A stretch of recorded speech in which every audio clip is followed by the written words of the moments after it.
समन्ता चक्रवालेषु अत्रा गच्छन्तु देवता सद्धम्मं मुनिराजस्य शृण्वन्तु सग्गमुक्कदं ධම්මස්සවන කාලෝ අයං බදන්තා ධම්මස්සවන කාලෝ අයං බදන්තා ධම්මස්සවන කාලෝ අයං බදන්තා නමෝ තස්ස භගවතෝ අරහතෝ සම්මා සම්බුද්දස්ස නමෝ තස්ස භගවතෝ අරහතෝ සම්මා සම්බුද්දස්ස නමෝ තස්ස භගවතු අරහතෝ සම්මා සම්බුද්දස්ස ශුඤ්ඤතා විහාරේ නාහං ආනන්ද ඒතරහි බහුලන් විහරාමි තී. වන්දනීය පූජනීය ගරුතර මහා සංඝරත්නයන් අවසරයි. ශ්‍රද්ධාවන්ත කාරුණික ගුණවන්ත පින්වත්නි, අද දවසේත් තිලෝගුරු සම්මා සම්බුදු රජාණන් වහන්සේ දේශනා කළ උතුම් ධර්ම පරියායක් ජයමග නාලිකාවේ සූත්‍ර ධර්ම විවරණ තුළින් ශ්‍රවණය කරන්න සූදානම් වෙන අවස්ථාව. ජීවිතයේ බොහෝ වැඩ රාජකාරී යුතුයකම් ඒ වගේම යම් යම් ගැටලුකාරී තත්ත්වයන්ට ගොදුරක් වෙලා ඉන්න වෙලාවකට හිර වෙලා ඉන්න අපේ බොහෝමයක් පින්නතුන්ට තථාගතයන් වහන්සේගේ බුද්ධ වචනයක් ඇහෙනවා කියන්නේ ඉන්දෝර කාලයකට වැටෙන මහ වැස්සක් වගේ. ඉන්දෝර කාලයක මහ පොළව දැවිලා පිච්චිලා පුපුරු ගහලා තියෙන්නේ. ඒ වගේ මහ පොළවකට වැස්සක් වැටුනොත් අකල් වැස්සක් ඒක මහ පොළවට කොහොම වේද කියලා අපි කියන්න ඕන නැහැ. ඒ වගේ දැවෙන තැවෙන පීඩාවටපත් වෙන වෙලාවකට පුපුරු ගහන චිත්තසංතානයකට මහා කාරුණික සම්මා සම්බුදු රජාණන් වහන්සේ දේශනා කළ ධර්ම පරියායක් අහන්න ලැබෙනවා කියන්නේ ඒ හිත කොච්චර සංසිඳනවද කියලා ඒ බණ අහන අයටමයි දැනෙන්නේ, තේරෙන්නේ. ඒ නිසා තමයි පින්නත්ටි අපි නිරන්තරයෙන්ම පින්නතුන් යොමු කරන්නේ ධර්ම ශ්‍රවණයට. පින්නතුන්ගෙත් ලොකු වගකීමක්, ලොකු යුතුයකමක් තියෙනවා ධර්ම ශ්‍රවණයට තමන්ගේ අය, බාහිර අය යොමු කරවන්න ඕන. සමහර කාල තියෙනවා සමහර දරුවන්ගේ ප්‍රශ්නයකදී හරි ස්වාමියා භාර්යාවකගේ ප්‍රශ්නයකදී හරි රැකියාව කරන තැන ප්‍රශ්නයක් හරි තමන්ට ශාරීරිකව ඇතිවෙච්ච යම්කිසි ආබාධමය තත්ත්වයක් නිසා හරි නොසන්සුන් වෙච්ච මානසිකත්වයන් තියෙන කාලයක්. එවැනි නොසන්සුන් වෙච්ච මානසිකත්වයන් තියෙන තත්ත්වයක් තුළ අපි ගන්න තීරණ ගොඩක් වර්ධින්න පුළුවන්.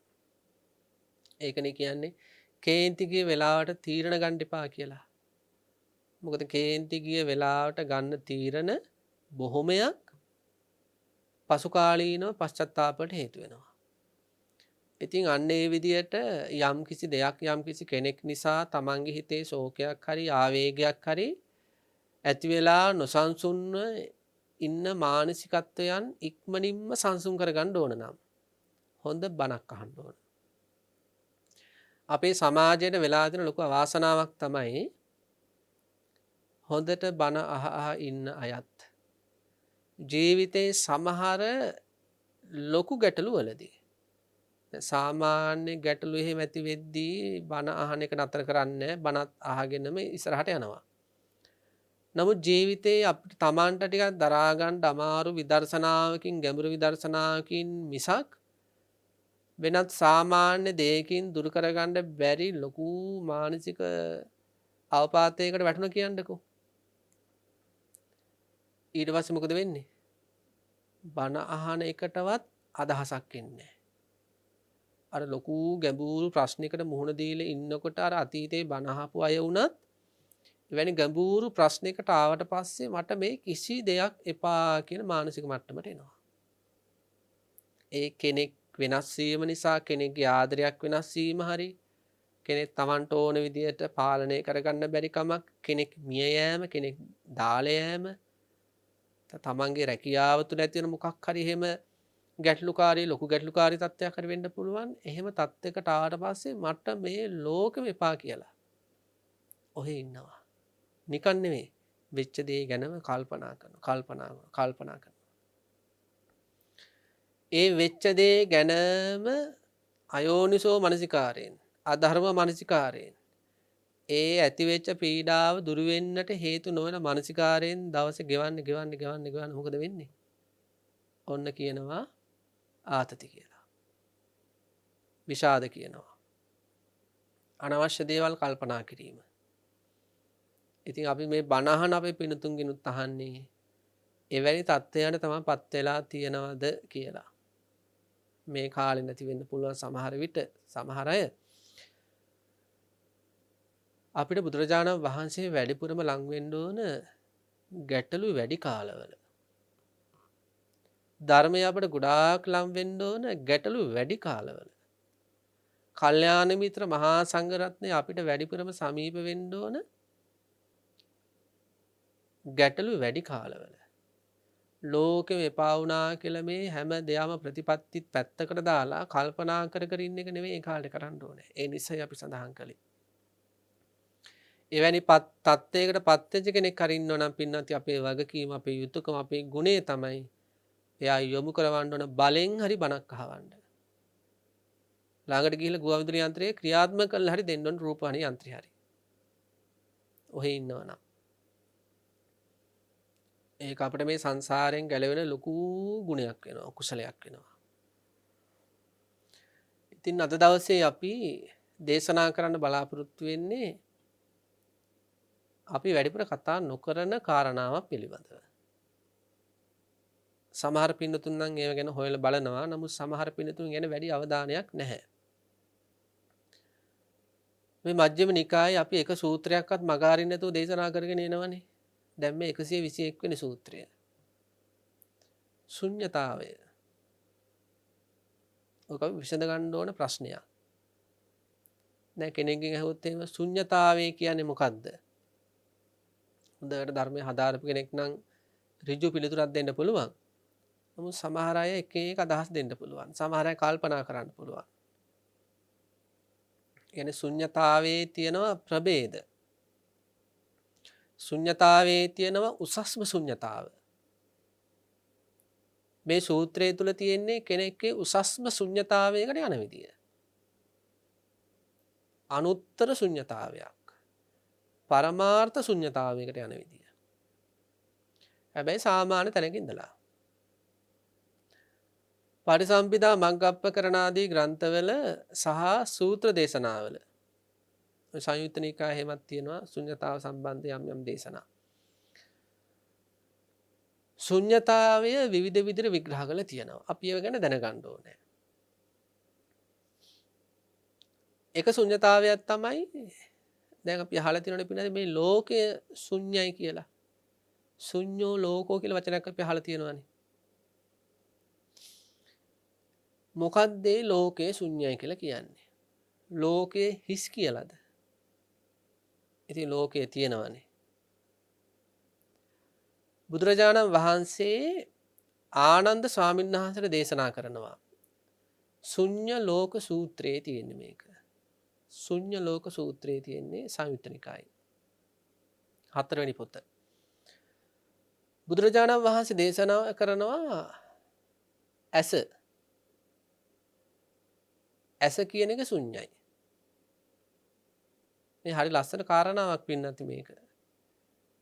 ඊළඟට ඇහැට පෙනෙන රූපය ශුන්‍යයි. ඊළඟට ඇහැ රූපයයි හේතු උපදින විඥානයක් තියෙනවා නම් දැනගැනීමක් තියෙනවා නම් ඒ විඥාණය එහෙම නැත්නම් දැනගැනීම කියන සිත ශුන්‍යයි. ඊළඟට යම්කිසි ඒ තුනේ සංයෝගයෙන් ස්පර්ශයක් වෙනවා නම් ඒ ස්පර්ශය කියන සිතුවිල්ලත් ශුන්‍යයි. ඊළඟට අපි හිතමු එක්ක දුක් වේදනාවක් හරි සැප වේදනාවක් හරි උපේක්ෂා වේදනාවක් හරි හටගත්ත කියලා. ඒක ශුන්‍යයි. හඳුනා ගැනීමක් ඉපදුනා නම් සංඥාවක් ඒක ශුන්‍යයි. චේතනාවක් ඉපදුනා නම් ඒක ශුන්‍යයි. එතකොට මේ ශුන්‍යයි කියන්නේ මොකද්ද මෙතනදී? ශුන්‍යෝ ලෝකෝ කියද්දී ඇහැ ශුන්‍යයි කියන්නේ ඇහැ හිස් කියන අර්ථය නෙවෙයි.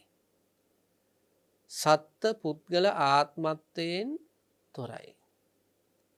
ඇහැ සත්ත්ව පුද්ගල ආත්මත්වයෙන් තොර නිසා තමයි ඇහැ ශුන්‍යයි කියන්නේ. දැන් උදාහරණයක් විදිහට අපි මෙහෙම ගමු. දැන් තමන්ට තමන්ගේ අම්මා පේනවනේ. දැන් තමන්ගේ අම්මට ගොඩක් ආදරෙන් ඉන්න කාලයක් කියලා අපි හිතමු පින්නත් නේ. එතකොට තමන්ගේ ඇස උපකාර වෙනවනේ අම්මගේ රූපේ දකින්න. එතකොට තමන්ට අම්මගේ රූපේ දකින්නට හේතු වෙන යම් කිසි උපකාර වෙන යම් චක්කු ප්‍රසාදයක් චක්කු ධාතුවක් තියෙනවා නම් ඒක සත්පුද්ගල ආත්මත්වයෙන් තොරයි. ආත්මත්වයෙන් තොර රූපයක් විතර තියෙන්නේ. ඊළඟට තමන්ට අරමුණු වෙන අම්මගේ රූපය කියන්නේ ඒකත් ආත්මත්වයෙන් තොරයි. ආත්මත්වයෙන් හිස් ඒක. ඊළඟට අම්මා දකින හිත පහළ වෙනවනේ. චක්කු විඥානය. ඒ හිත ආත්මත්වයෙන් තොරයි. අනාත්මයි කියන්නේ. ඊළඟට ස්පර්ශයක් හැදෙනවනේ. ඒ ස්පර්ශය තුළ තමන් ඉන්නවද? දැන් ඔය ඇහැ තුළ තමන් හිටියද? නැහැ. ඒ අම්මා කියලා අපි සම්මුති වශයෙන් කියන්නේ අම්මා කියන ඒ රූපය ඇතුලේ අම්මා කියලා ආත්මයක් තියනවද? නැහැ. හේතුඵල ධමයක් එතන තියෙන්නේ. ඊළඟට තමන්ගේ ඇහැ උපකාර කරගෙන අම්ම දකින හිතක් පහළුණා. ඒ හිතේ ඒ චක්කු විඥානේ ආත්මයක් තියනවද? නැහැ.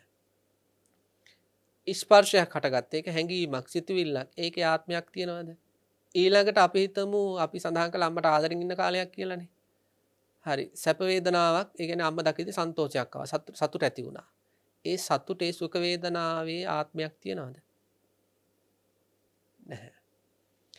ඊළඟට අම්මා හඳුනාගත්තනේ අම්ම කියලා. ඒ හඳුනා ගැනීමේ සංඥාවේ ආත්මත්වයක් තියෙනවද? ආත්මයක් තියෙනවද? පුද්ගලෙක් ඉන්නවද ඒ සංඥා තුළ? නැහැ. අම්මා ගැන ආදරයක්, ඒ කියන්නේ චේතනාවක්, සංකාරයක් ඉපදුනා කියන්නකෝ. ඒ ආදරය කියන සංඛාරයේ ඒ ඉපදුණු ආදරය කියන සිතුවිල්ලත් එක්ක ඉපදුනේ චේතනාවේ ආත්මයක් තියනවද? දැන් කෙනෙකුට හිතනවා කියමු ආත්මයක් තියෙනවා කියලා. දැන් අපි මෙහෙම අහනවා. දැන් ආත්මයක් තියෙනවා කියන්නේ ඒක අපිට ඕන විදියට පවත්වන්න පුළුවන් වෙන්න ඕනද නැද්ද? අපිට ඕන විදියට පවත්ව ගන්න පුළුවන් වෙන්න ඕනේ. කෙනෙක් ඉන්නවනම් මේකට අයිතිකාරයෙක් ඉන්නවනම් මෙයාට ඕන විදියට මේක හසුරවන්න පුළුවන් වෙන්න එපයි. දැන් අම්මා දකින්නකොට ඇති වුණානේ ආදරයක්. ඒ ආදරය කියන්නේ කෙනෙක්ගේ නම් තමන්ගේ නම් තමන්ට පුළුවන් වෙන්න ඕන නේද පින්නත් ආදරේ හැමදාටම තියාගන්න. අම්මා ගැන තියෙන හැඟීම කොච්චර වෙනස් වෙනවද? වෙලාවකට ආදරය උපදිනවා. වෙලාවකට තරහ උපදිනවා. වෙලාවකට කලකිරෙනවා. වෙලාවකට එපාම වෙනවා. වෙලාවකට ඕනෙම නැහැ කියලා හිතනවා. වෙලාවකට නැතුවම බෑ කියලා හිතනවා. වෙලාවකට පණ වගේ කියලා හිතනවා. වෙලාවකට ආපහු එපා වෙනවා. බලන්නකො ඉපදෙච්ච දවසේ ඉඳලා මේ මොහොත වෙනකම්ම අම්මා ගැන කොච්චරනම් විවිධ හැඟීම් ඉපදෙලා තියෙනවද කියලා. එතකොට ඒව Taman හදාගත්ත ඒවද හැදුනේවද? හේතුන්ට අනුකූලව ඒවා හැදුනා. ඒ කියන්නේ අපට ආйти නැති වැඩපිළිවෙලක් යනවා මේ ඇහැ ඇසුරු කරගෙන. දැන් බලන්න මේ ඇහැ කියන එක Tamanගේ නම් මේක ජරාටපත් වෙන එක නතර කරන්නකෝ. 40 ඇඳරි එන එක නතර කරන්නකෝ. සුදේන එක නතර කරන්නකෝ.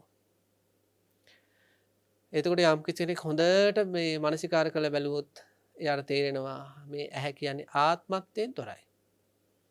බාහිර රූපේ ආත්මත්වයෙන් තොරයි. චක්කු විඥාන ආත්මත්වයෙන් තොරයි. චක්කු ස්පර්ශ වේදනා ඊළඟට චේතනා සංඥා මේ හැමදේම මානසිකාර මේ හැමදේම මොකද්ද වෙන්නේ? ආත්මත්වයෙන් තොර ධර්ම.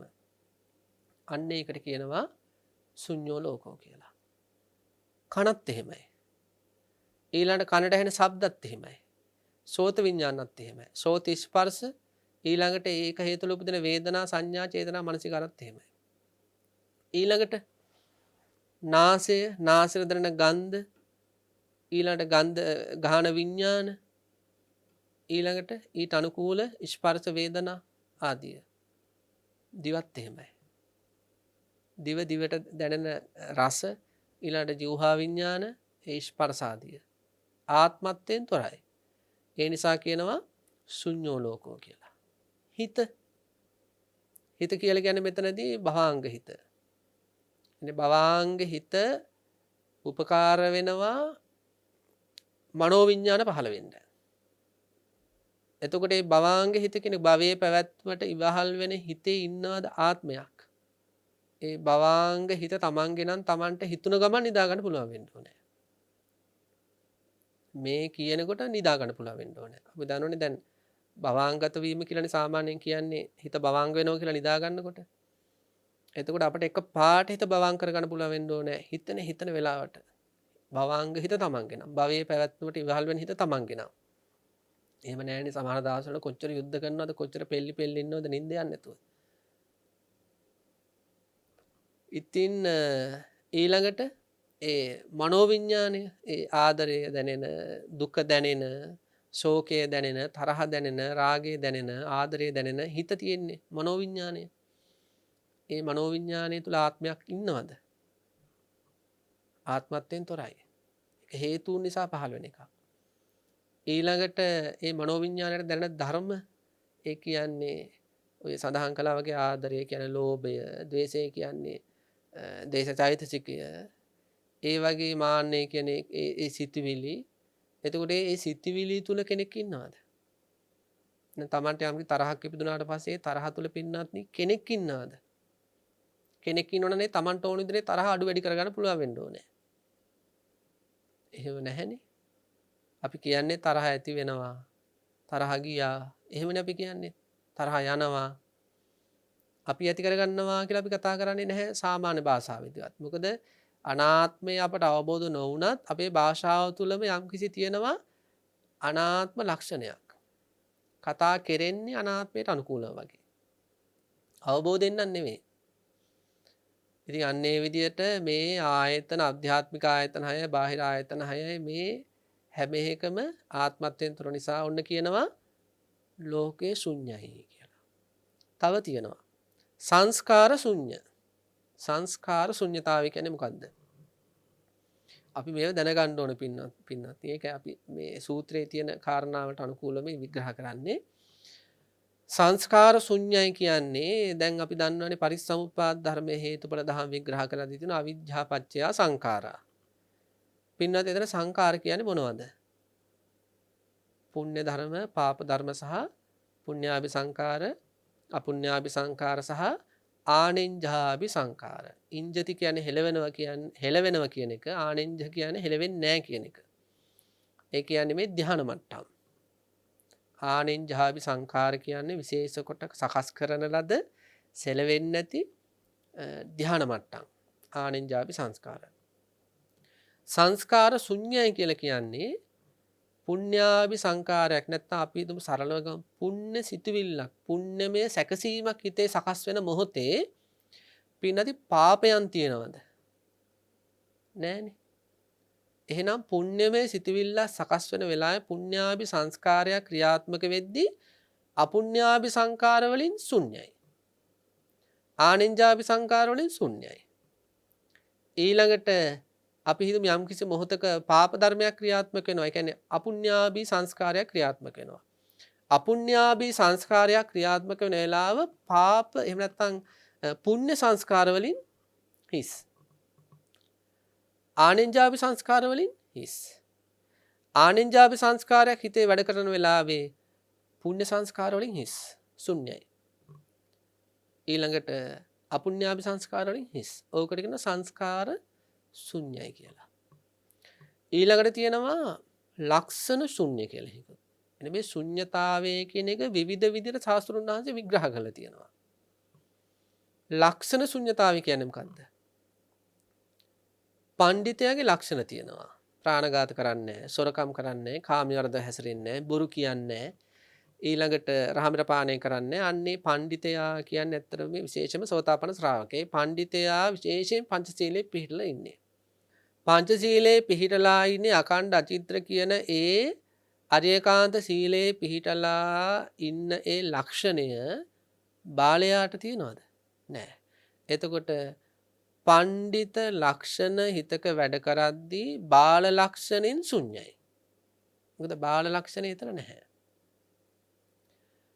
ඊළඟට බාලයෙක් ගත්තොත් බාලයා ප්‍රාණඝාත කරනවා, හොරකම් කරනවා, එහෙම පරුස වචන කියනවා, අයෝනිසෝ මනසිකාර වල ඉන්නවා. ඒක බාල ලක්ෂණයක්. බාල ලක්ෂණය ක්‍රියාත්මක වෙන වෙලාවේ පණ්ඩිත ලක්ෂණ වලින් ශුන්‍යයි. ඒකට කියනවා ලක්ෂණ ශුන්‍යතාවය කියලා. ඊළඟට තියෙනවා විස්කම්බන ශුන්‍යතාවය. විස්කම්බන ශුන්‍යතාවය විස්කම්බනය අපි විශේෂයෙන්ම ධ්‍යාන මට්ටම් වලදී කතා කරනවා. දැන් යම් කිසි කෙනෙක් සියලුම අකුසලයන්ගෙන් නිදහස් වෙලා ප්‍රථම ධ්‍යානෙට ආව කියන්න පින්නත්නි. එතකොට මෙයාගේ නෙක්ඛම්ම සංකල්පනා තියෙනවා. ඒ නෙක්ඛම්මය වැඩ කරන වෙලාවේ කාමච්ඡන්දය නැහැ. ඒකට කියනවා නෙක්ඛම්ම අවස්ථාවේ කාමච්ඡන්දයෙන් ශුන්‍යයි.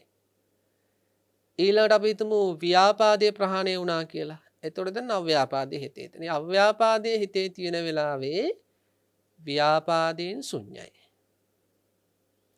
ඊළඟට අපි හිතමු යම් කිසි කෙනෙක්ට තීන මිද්දේ තියෙනවා. මේ තීන මිද්දේ තියෙනවා මෙයා ආලෝක සංඥා වඩනවා. ආලෝක සංඥා වඩලා තීන මිද්දේ දුරු කරනවා.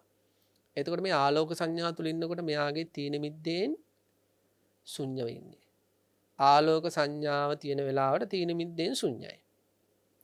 ඊළඟට කෙනෙක්ගේ හිතේ ප්‍රමෝදයේ තියෙනවා නම් අරතිය ශුන්‍යයි. මේ විදිහට ඊළඟට තියෙනවා අධ්‍යාත්ම ශුන්‍යතාවය. අධ්‍යාත්ම ශුන්‍යතාවය කියන්නේ දැන් අධ්‍යාත්මික ඇසගත්තට පස්සේ ආත්මත්වයෙන් ශුන්‍ය විතරක් නෙවෙයි. නිට්ටයත්වයෙන් ශුන්‍යයි. කියන්නේ ඇහැ කියන්නේ නිට්ටය නැහැ අනිත්‍ය ධර්මයන්. එහෙනම් නිට්ටයත්වයෙන් ශුන්‍යයි. ඊළඟට විපරිණාම නොවන ස්වභාවයෙන් ශුන්‍යයි. ඇහැ කියන්නේ විපරිණාම නොවන එකක් නෙවෙයි විපරිණාමයටපත් වෙන එකක් නේ. හැමතිස්සෙම මේක විදියක් ඊළඟ මොහොත තව විදියක්. අන්න ඒ වගේ හැම මොහොතකම විපරිණාම තත්ත්වයකටපත් වෙන එකක් ඇහැ. එතකොට ඇස විපරිණාමත්වයෙන් ශුන්‍යයි. කියන්නේ විපරිණාම නොවන ස්වභාවයෙන් ශුන්‍යයි. ඒක විපරිණාම නොවී තියෙන එකක් නෙවෙයි. ඒක විපරිණාම තත්ත්වයටපත් වෙනවා. ඒ නිසා කියනවා විපරිණාම නොවන ස්වභාවයෙන් ශුන්‍යයි ඇහැ. මේ විදිහට ඇහැ ආත්මත්වයෙන් ශුන්‍යයි, නිට්ටයත්වයෙන් ශුන්‍යයි, විපරිණාම නොවන ස්වභාවයෙන් ශුන්‍යයි, සදාකාලික භාවයෙන් ශුන්‍යයි. පටිසම්භිදා මග්ගප්පකරණේ තව තියෙන ශුන්‍යතාව මේ විදිහට විග්‍රහ කරපු එකක්. එතකොට මේ සූත්‍ර ධර්මයේ තුල ආනන්දයන් වහන්සේ බුදුරජාණන් වහන්සේ ළඟට ඇවිල්ලා බුදුරජාණන් වහන්සේගෙන් විමසනවා ස්වාමීනි භාගතුන් වහන්සේ ඔබ වහන්සේ මෙන්න මේ ස්ථානයකදී ශුන්‍යතාවය ගැන විස්තර කළා. කලින් සිද්ධ වෙච්ච දේක් මතක් කරනවා. භාගතුන් වහන්සේ ශුන්‍යතාවය ගැන විස්තරාත්මකව දැනගන්න කැමතියි. බුදුරජාණන් වහන්සේට ආනන්දයන් වහන්සේ ඉල්ලීමක් කරනවා ඔබ වහන්සේ මීට කලින් ශුන්‍යතාවය පිළිබඳව විග්‍රහ කරලා තියෙනවා ස්වාමීනි භාගතුන් වහන්සේ ඒක විස්තරාත්මකව දැනගන්න කැමතියි. බුදුරජාණන් වහන්සේ පින්නති බලන්න මේ ශුන්‍යතාවය අරගෙන යනවා සම්මුතියමේ ඉඳලා මේක සාමාන්‍ය තත්ත්වයක ඉඳලා බලන්න පරමාර්ථ ශුන්‍යතාවයට අරගෙන යන හැටි. මේ දේශනාව හොඳට අහන්න කියලා අපි කියනවා හරිම ගැඹුරුයි එකාතකින් ගැඹුරුයි එකාතකින් මේක හරිම අර්ථවත් දේශනාවක්. බුදුරජාණන් වහන්සේ දේශනා කරනව පින්නත්නි මේ ආනන්ද මේ පූර්වාරාම භූමිය තථාගතයන් වහන්සේ ආනන්දයන් වහන්සේලා ස්වාමීන් වහන්සේලා වැඩ ඉන්න මේ පූර්වාරාම භූමිය.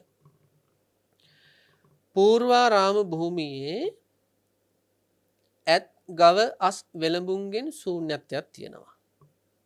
මේ පූර්වාරාම භූමියේ ඇත්තු නෑ, අස්සයෝ නෑ, වෙලඹුන් නෑ. එහෙම ඒ සත්වයන්ගෙන් මේ ආරාම භූමිය ශුන්‍යයි.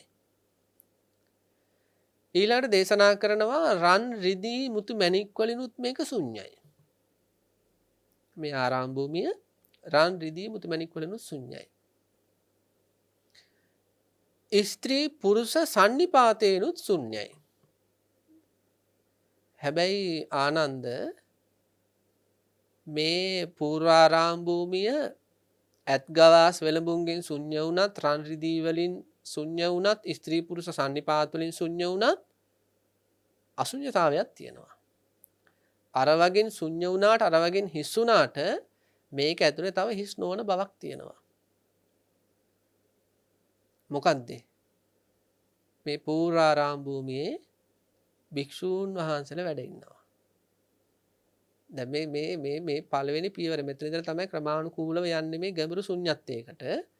දැන් ඉස්සෙල්ලාම බුදුන් වහන්සේ විග්‍රහ කරන්නේ මේ විදියට මානසිකාර කරන්න. පූර්වාරාම භූමියේ ඇත්තස් ගවාදීන්ගෙන් ශුන්‍යයි, රන් රිදී මුතුමැණික් වලින් ශුන්‍යයි, ස්ත්‍රී පුරුෂ ආදීන්ගෙන් ශුන්‍යයි. හැබැයි එක අශුන්‍යතාවයක්, එක හිස් නොවන බවක් තියෙනවා. මේ පූර්වාරාම භූමියේ භික්ෂුන් වහන්සේලා ඉන්නවා. ශ්‍රාවකයා ඊළඟට කල්පනා කරනවා මේ ස්ත්‍රීන් පුරුෂයන් ඊළඟට මනුෂ්‍යයන් ස්ත්‍රී පුරුෂාදී මේ මනුෂ්‍යයන් කියන මනුෂ්‍ය සංඥාව වෙහෙසක් කියලා හිතනවා. ඊළඟට හිතනවා මේ ග්‍රාම සංඥාවත් වෙහෙසක්.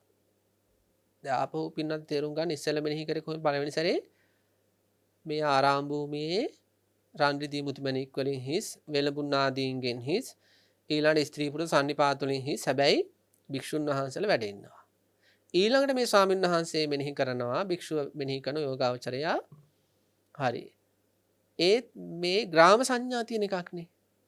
මේ දැන් මේ ගමක දැන් යම් කිසි කෙනෙක් කොළඹ ඉන්නවා නම් ඒ කොළඹ සම්බන්ධ සංඥා උපදිනවනේ.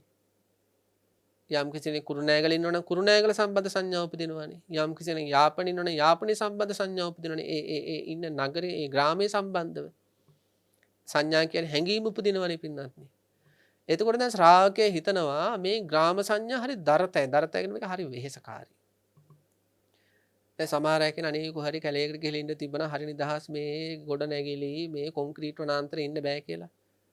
අන්න ඒ වගේ මේ යම්කිසි ශ්‍රාවකයෙකුට යෝගාවචරයෙකුට හිතනවා මේ ග්‍රාම සංඥාව මේ ගමේ එක එක දේවල් මේ පෙනෙද්දි මතක් වෙද්දි මේවා හඳුන ගැනීම හරිම වෙහෙසයි. ඊළඟට මෙයා හිතනවා මනුෂ්‍ය සංඥාවත් හරි වෙහෙසයි. එනේ මිනිස්සු පේන එක, මිනිස්සු ගැන කල්පනා වෙන එක, විශේෂයෙන් මිනිස්සුන් ඇසුරු කරන්න වෙන එක හරි වෙහෙසයි. මෙයා හිතන එක හරි දරත ස්වභාවය. ඒක හරි වෙහෙසකාරී ස්වභාවයක්. මම අරණ්‍ය සංඥාව ඇති කර ගන්න ඕන. පින්නති කෙනෙක් අරණ්‍ය සංඥාව ඇති කරගන්නේ කොහොමද? දැන් බුදුරජාණන් වහන්සේ දේශනා කරන අරණ්‍යයේ ඉන්න කෙනාටත් අරණ්‍ය සංඥාව ඇති කරගන්න කියලා. ඇයි ඒ? අරණ්‍යයක ඉන්න කෙනාට කාලයක් ගියාට පස්සේ අරණ්‍යට හුරුනාට පස්සේ එයාට අරණ්‍යයක් තුල ඉන්නවා කියන සංඥාව ප්‍රබලව නෝපදින්න පුළුවන්. එහෙම වෙන්නේ විශේෂයෙන්ම එයා අතීත කාම වස්තු ගැන, අතීත රූප ගැන, ශබ්ද ගැන, ගන්ධ ගැන, රස ගැන, ස්පර්ශ ගැන, විඳපුව ගැන එහෙම කාම වස්තු ගැන, ස්ත්‍රී පුරුෂයන් ගැන එහෙම කල්පනා කර මේ මානසිකාරවල හිටියොත් එයාට අරණ සංඥා උපදින්නේ නැහැ. අරන්නේ ඉන්නවා කියන හැඟීම උපදින්නේ නැහනේ. ඒ නිසා අරන්නේ ඉන්න භික්ෂුවටත් වරින් වර ඇති දේශනා කරනවා අරන්න සංඥාව ඇති කරගන්න. මම ඉන්නේ කොහේද? දැන් සමහර අයට කියන්නේ එයාට එයා කවුද කියලාත් අමතක වෙලා කියලා. ඔය සමහර වැරදි කරද්දි එහෙම කියනවා ඒ මිනිහයාට ඒ මිනිහයා කවුද කියලා අම්මා කෙනෙක් කියලා අමතක වෙලා නෝ කරන්නේ. තාත්තා කෙනෙක් කියලා අමතක වෙලා නෝ කරන්නේ. අම්මා කෙනෙක් ඒ උනාට ඒක අමතක වෙලායි කටයුතු කරනවා. තාත්තා කෙනෙක් හැබැයි ඒ තාත්තා කෙනෙක් කියලා අමතක වෙලායි කටයුතු කරනවා. පොඩි දරුවෙක් ඉගෙන ගන්න වයසේ. හැබැයි හැසිරෙන්න ඉගෙන ගන්න වයසේ ළමෙක් නොවන විදියට. ඉගෙන ගන්න වයසේ ළමෙක් කියලා අමතක වෙලා කටයුතු කරන්නේ. අන්න ඒ වගේ අරණ්‍ය තුල ඉන්න පුළුවන් අරන් ඉන්නවා කියන එක අමතක වෙලා. එතකොට අරණ්‍ය වාසී භික්ෂුවට බුදුන් වහන්සේ දේශනා කරන අරණ්‍ය සංඥාව ඇති කරගන්න සැරින් සැරේ. දැන් මෙතනදී කතා කරන්නේත් එහෙම එකක්. මේ ශ්‍රාවකයා ඉස්සෙල්ලා අර විදිහට මෙනෙහි කළා ඊළඟට හිතනවා මේ ග්‍රාම සංඥාව හරි වෙහෙසයි. මේ මනුස්ස පතය මේ මිනිස්යන්ගේ ආශ්‍රය හරි වෙහෙසයි. අරණ්‍ය සංඥාව ඇති කරගන්න. අරණ්‍ය සංඥාව ඇති කරගන්න පින්නත්නි ඒක පින්නතුණු ගිහි විඳගෙන උනත් ටිකක් හරි ඇති කරගන්න පුළුවන් සංඥාවක්. විශේෂයෙන්ම අරණ්‍ය වාසී භික්ෂුවකට අරන් ඉඳගෙන හොඳට ඇති කරගන්න පුළුවන්. එයා මෙනෙහි කරනවා මම ග්‍රාම වාසයේ නිවත් වෙලා ඉන්න කෙනෙක්. පේන කොහේවත් මනුස්ස පුලුටක්වත් නැහැ. මම මනුස්ස වාසයෙන් ඉවත් වෙච්ච කෙනෙක්. එයා මෙනෙහි කරන භාවනාව මේ වශයෙන්. මේ පරිසරයේ කොච්චර නිස්කලංකද. අන්න අරන්නේ සංඥාවක් ඒක. පරිසරයේ නිස්කලංක භාවය. මේ පරිසරයේ කොච්චර සොඳුරුද. අරන්නේ තියෙන වනයේ තියෙන සුන්දරත්වය. මේ අරන්නේ පුරාම තියෙන්නේ රූස ගස්. ගලායන දියඇලි තැනින් තැන. හරිම සෞම්‍යයි. හරිම නිහඬයි. රැහැයන්ගේ හඬ විතරයි හැම පැත්තකම තියෙන්නේ. රාත්‍රී කාලයේදී මේ මුළු අරණ්‍යෙම ගුප්තයි. භාවනා කරන අයට යෝගාවචරයන්ට කියාපු තැන මේ අරණ්‍ය. මෙන්න මේ විදියට මෙයා මේ අරණ්‍යයේ තියෙන සංකල්පේ නැත් අරණ්‍යයේ තියෙන ස්වභාවයන් නැවත මනසිකාර කිරීම අරණ්‍ය සංඥාව. එතකොට දැන් පළවෙනි අවස්ථාවේදී අර ගමේ ඉඳගෙන අර මේ පූර්වාරාමය රන්රිදී උතුමැණික් වලින් ඊළඟට අර අස් ආදී සත්වයන්ගෙන් මනුස්ස සන්නිපාතයෙන් හිස් කියලා මානසිකාර කරපු කෙනාට ඊළඟට දැනන හැබැයි මේ පූර්වාරාමේ සංඝයා වහන්සේලා ඉන්නවා. එහෙන අසුනතාවයක් විතර තියෙනවා. හිස් නොවන බවක් තියෙනවා. ඒ නිසා මෙයා මොකද කරන්නේ? අරඤ්‍ය සංඥාවේ හිත පිහිටුවනවා. අරඤ්‍ය සංඥාවේ හිත බැස ගන්නවා එතකොට. අරඤ්‍ය සංඥාව තුළ සමාධිය උපදිනවා. දැන් සමහර අයට ඒකනේ පින්නති අරණ්‍ය වලට ගිය ගාම කියන්නේ අනේ හිතට හරියම නිදහසක් දැනෙනවා කියලා. ඒ අර සියුම් ඊටාම සියුම් මානසික සුවතාවයක්. ඉතින් අරණ්‍ය සංඥාව හොඳට වඩපු කෙනාට උට එහා ගිය මානසික සමාධි මට්ටමක් ඇති වෙනවා. ඉතින් අන්නේ විතර අරණ්‍ය සංඥාව ඇති කරගෙන අරණ්‍ය සංඥාව තුල බැහැගෙන මෙයා ඉන්නවා. එතකොට මෙයාට හිතනවා මම දැන් මේ ග්‍රාම සංඥාවෙන් නිදහස් වුණා, මනුෂ්‍ය සංඥාවෙන් නිදහස් වුණා. කියන්නේ ඒ වයින් මම හිස් වුණා. හැබැයි මෙතන තියෙනවා අරණ්‍ය සංඥාව පිළිබඳ ඒකත්වයක්. එහෙනම් හිස් නැහැ. එහෙනම් ශුන්‍යතාවයක් නැහැ. මෙයා ඊළඟට මොකද කරන්නේ? පඨවි සංඥාවට හිත යොමු කරනවා. පඨවි සංඥාවට හිත යොමු කරනවා කියන්නේ බාහිර පඨවිය. මෙතන මේ කියන්නේ පින්නදී කසින භාවනාව. ඇත්තට සමාජයේ ගොඩක් අය කසින භාවනාව ගැන මේ ප්‍රායෝගිකව පුරුදු කරන්නට එච්චර යොමු වෙන්නේ නැති පැතිකඩක් තියෙන්නේ ස්වභාවයක්. නමුත් මේ කසින භාවනාව කියන්නේ නිවැරදි ගුරු ආශ්‍රයකින් අෂ්ට සමාපatti දක්වාම අරගෙන යන්න පුළුවන් භාවනාවක්. නීල කසින, පීත කසින ආදී වශයෙන්, පඨවි කසින ආදී වශයෙන්. මෙතනදී මෙයා මේ පඨවි සංඥාව ඇති කර ගන්නවා.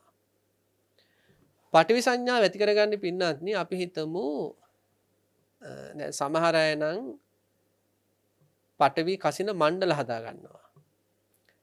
ඒක නම් පොඩ්ඩක් කියන්නම් පින්නත්. ඒ කියන්නේ අපි හිතමු තැටියක් වගේ එකක් සමාන පොඩ්ඩක්වත් බිත්තරේ වගේ හැඩ නැති වෘත්තාකාර තැටියක් වගේ එකක් හදා ගන්නවා. හරියට රබානක් වගේ එක. හැබැයි රබාන වගේ අර වාටිය ඇද නැහැ. ඒක මැටි වලින් පුරවනවා.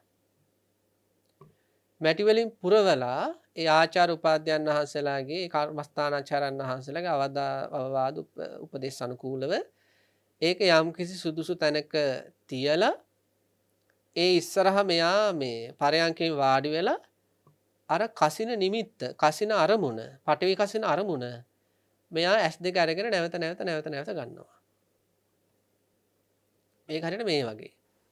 අපි හිතමු යම් කිසි අවස්ථාවක දැන් මේ වටාපත ගමු. දැන් මේ වටාපත මම පින්නතුන්ට කියන මේ වටාපත දිහා බලාගෙන ඉන්න කියලා. දැන් පින්නතු මේ වටාපත දිහා බලාගෙන ඉද්දි මම මොකද කරන්නේ? වටාපත දෙපැත්තට වනන්න පටන් ගන්නවා. විනාඩියක් විතර දෙපැත්තට ඒකාකාරී විදිහට එකම රටාවකට දකුණු පැත්තට වම් පැත්තට, දකුණු පැත්තට වම් පැත්තට. දැන් පින්නතුන්ට බලාගෙන ඉන්න කියනවා. ඊට පස්සේ මං කියන S2 වහගන්න කියලා. දැන් S2 වහගත්තට පස්සේ මොකද වෙන්නේ? අර වටාපත හැට පේන්නේ නැති වුණාට ඒකෙන් ගත්ත ඒ මනෝ ආරම්භණය මොකද වෙන්නේ? ඔන්න හිත ඇතුලේ එහා පැත්තට මෙහා පැත්තට, එහා පැත්තට මෙහා පැත්තට. ඒ අරමුණ වැඩ කරනවා. අන්න ඒ වගේ දෙයක් තමයි මේ කසින භාවනාවේදී සිද්ධ වෙන්නේ. දැන් සමහර දැන් ආලෝක කසින වලදී එහෙම ගන්න ආලෝක නිමිත්තක් ගන්න. පඨවි සංඥාවේදී මෙයා ගන්නේ පඨවිය. පොළව තමයි ගන්නෙ. අර විදිහට අරගෙන ආන්නේ අරමුණු තුලම හිත එකඟ කරනවා.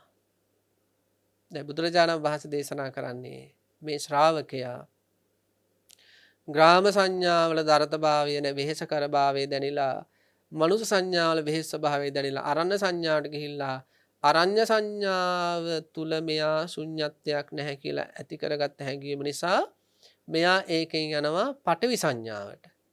පඨවි සංඥාවට ගිහිල්ලා මෙයා පඨවි සංඥාව මුළු ලෝකයටම පතුරවනවා එකම හැඟීමකින්. ඒ පඨවි සංඥාව තුළ මෙයා වාසය කරනවා.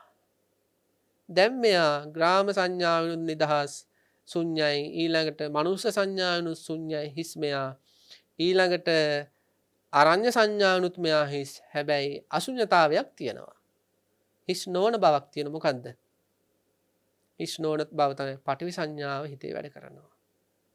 දැන් යම් කිසි කෙනෙක් පින්නත් නේ කාමරයකට යනවා. හිස් කාමරයක්. පින්නත් කෙනෙක් කියලා හිතන්නකෝ. හිස් කාමරයකට යනවා. හිස් කාමරයකට ගිහිල්ලා පින්තුන් මොකද කියන්නේ? අනේ මේ කාමරේ සම්පූර්ණයෙන්ම හිස් කියනවා. අපි හිතුව මේසයක් නැහැ, පුටුවක් නැහැ, ඔරලෝසුවක් නැහැ, කැලෙන්ඩරයක් නැහැ, ඇණයක්වත් නැහැ. සම්පූර්ණයෙන්ම හිස් කාමරේ. පින්නත් කෙනෙක් මේ කාමරේ ඇතුළට ගිහිල්ලා කියනවා අනේ බලන්නකෝ මේ කාමරේ හිස්නේ. ඇත්තටම හිස්ද? කැලෙන්ඩර් වලින් හිස්, මේස පුටු වලින් හිස්. නමුත් හිස් නැහැ. එක පැත්තකින් මොකද්ද? කාමරේ ඇතුලේ තමන් ඉන්නවා. අන්න ඒ වගේ දෙයක් මේ කියන්නේ මේ.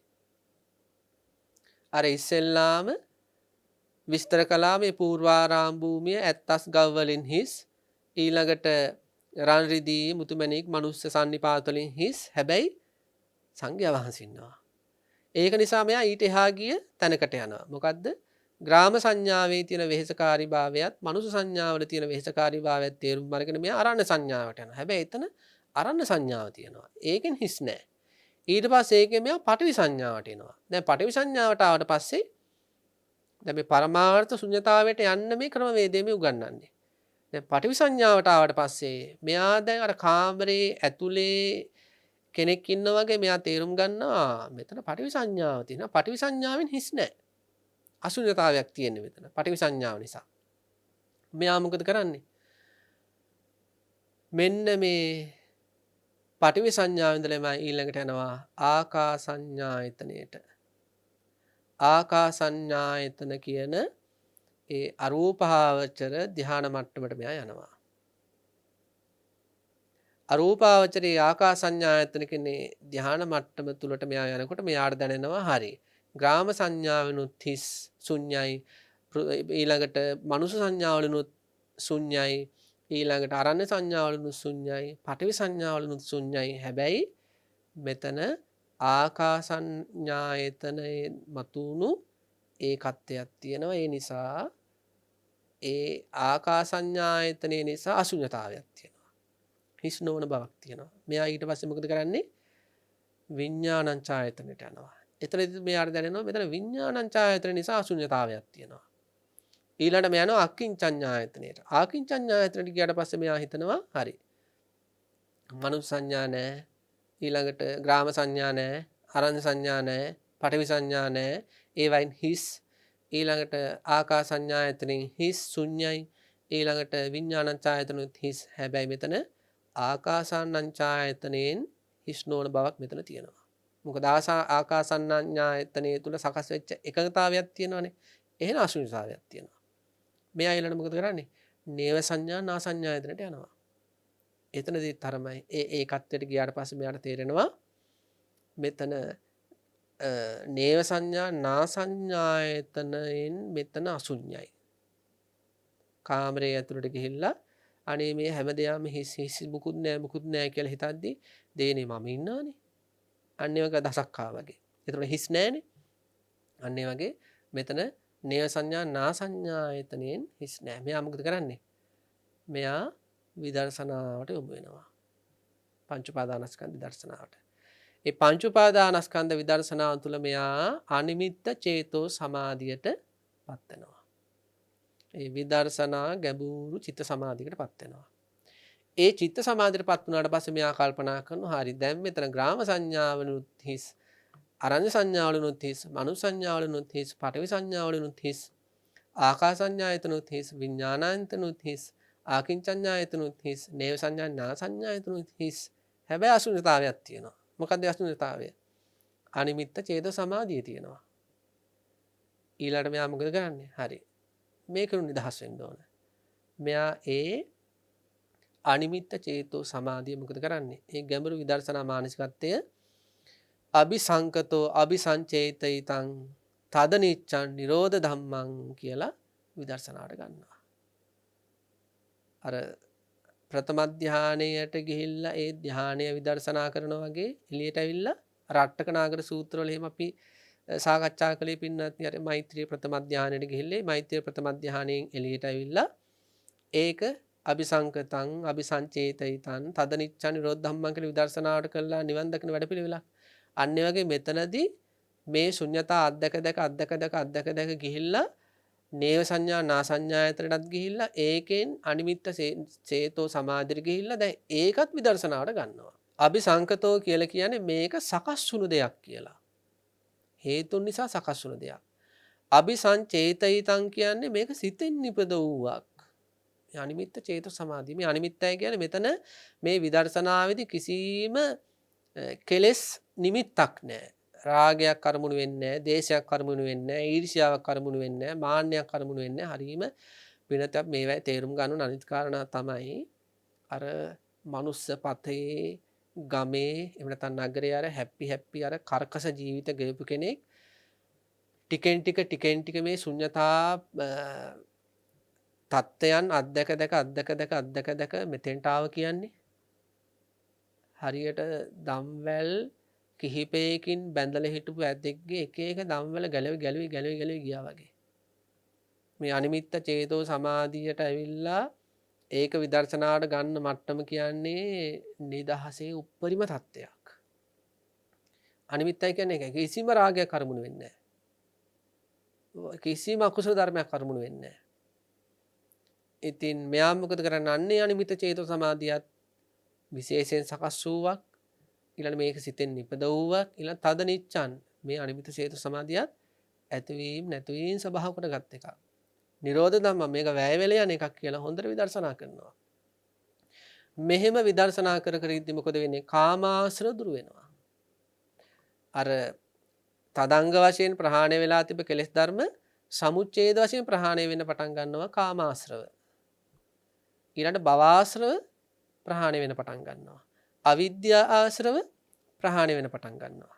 කාමාශ්‍රව, භවආශ්‍රව, අවිද්‍යාශ්‍රව ආදී ප්‍රහාණය වෙනකොට මෙන්න මෙයාට දැනෙන්න පටන් ගන්නවා තමන් විමුක්තිය ලබපු බව.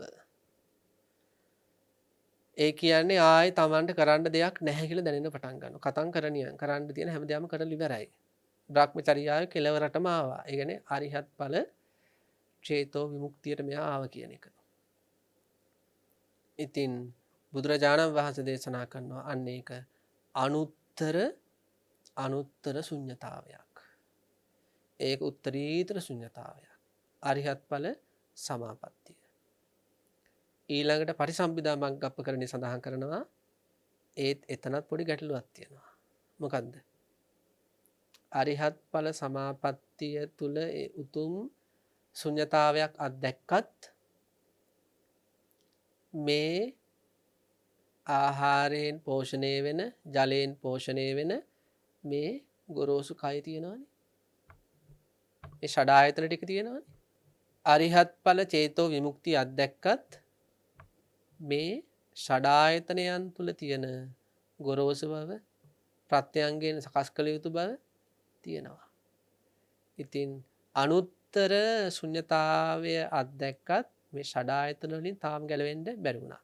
යම් කිසි උත්තමයන් වහන්සේ නමක් පරිනිර්වාණයට පත් වෙනකොට තමයි ෂඩායතනයන්ගිනුත් හිස් වෙන්නේ. ඒකට කියනවා පරමාර්ථ ශුන්්‍යතාවය කියලා. ඉතින් ආනන්දයන් වහන්සේට සම්මා සම්බුදු පියාණන් වහන්සේ දේශනා කරනවා. එතකොට ආනන්දයන් වහන්සේ සෝතාපන්නයි. ආනන්ද මේ අනුත්තර ශුන්්‍යතාවයට. ඊළඟට පරිසම්පිදා මග්ගප්පකරණේ සඳහන් කරනවා ඒත් එතනත් පොඩි ගැටලුවක් තියෙනවා. මොකද්ද? අරිහත් ඵල සමාපත්තිය තුල උතුම් ශුන්්‍යතාවයක් අත්දැක්කත් මේ ආහාරයෙන් පෝෂණය වෙන ජලයෙන් පෝෂණය වෙන මේ ගොරෝසු කය තියෙනවානේ. අනුත්තර ශුන්්‍යතාවයට අරිහත් ඵල චේතෝ විමුක්තියටම උත්සාහ කරන්න කියලා. ඉතින් පින්නති අපට යන්න කොච්චර දුරක් තියෙද? යන්න කොච්චර දුරක් තියාගෙනද අපි මෙහෙම ඉන්නේ? මේ ගන්න උත්සාහය, මේ ගන්න වෑයම ප්‍රමාණවත්ද කියලා හිතින් මහන්නකෝ. මෙහෙම ඉඳලා මදි. අපි ගොඩාක් තව උත්සාහ කරන්න ඕනේ. හොඳට බණ අහන්න ඕනේ. හොඳට ශික්ෂාපද ටික රැක ගන්න ඕනේ. හොඳට භාවනා කරන්න ඕනේ. අකුසල ධර්ම තීන මිද්ද තමන් විනාශය කරා අරගෙන යද්දී මේ කාරණා කළ දේශනාව අවසන් කරන්නම්. යම්කිසි කෙනෙක් තමන්ව නාසයත් වැහෙන මට්ටමට ජලය ගිල්වනවා. තමන් හොඳ සිහිනුවණින් ඉන්න වෙලාවක තමන්ගේ නළල දක්වාම වතුර පිරෙන මට්ටමට යම්කිසි ජලාශයක තමන් නොබනවා. එතකොට තමන්ට හුස්ම ගන්න උඩට එන්න ඇතිවෙන වීර්ය කොහොම වේද? නළල දක්වාම වතුර ඇතුළට දැම්මට පස්සේ ඇතුළට දාලා ඔළුව යම්කිසි පුරුෂයෙක් උඩට එන්න දෙන්නේ නැතුව අල්ලගෙන ඉන්නවා නම් හුස්ම ගන්න උඩට එන්න ගන්න වෑයම කොහොමද? අන්න ඒ වගේ වෑයමක් අපිට ගන්න වෙනවා මේ සංසාර දුක්ෙන් අත් මිදෙන්න. ඉතින් එවන් උත්සාහගත් උත්තමයෝ, ප්‍රාණ පරිත්‍යාගයෙන් උත්සාහගත් උත්තමයෝ, චක්කුපාල වගතුමන් වහන්සේලා තමන් වහන්සේලාගේ අක්ෂි ඇස් මරණයට පත් වෙද්දී බිඳල යද්දි පවා උත්සාහයක් අරින්න නැතුව ඉලක්ක වලට ගියා. ඉතින් ඒ නිසා තමන්ගේ ජීවිතේ ලොකු අධිෂ්ඨානයක් ගන්න උත්සාහයක් ගන්න. මේ ජීවිතයේ මරිහත්යෙන් සැනසෙනවා, උතුම් නිවනින්ම නිවි සැනසෙනවා කියලා. හැම දිනාටම සම්මා සම්බුදු සරණයි. ආකාසට්ටා ච බුම්මට්ටා දේවා නාග මහිද්దికා පුඤ්ඤන්තං අනුමෝදිත්වා චිරන් රක්칸තු ශාසනං චිරන් රක්칸තු දේශනං චිරන් රක්칸තු මං පරන්ති.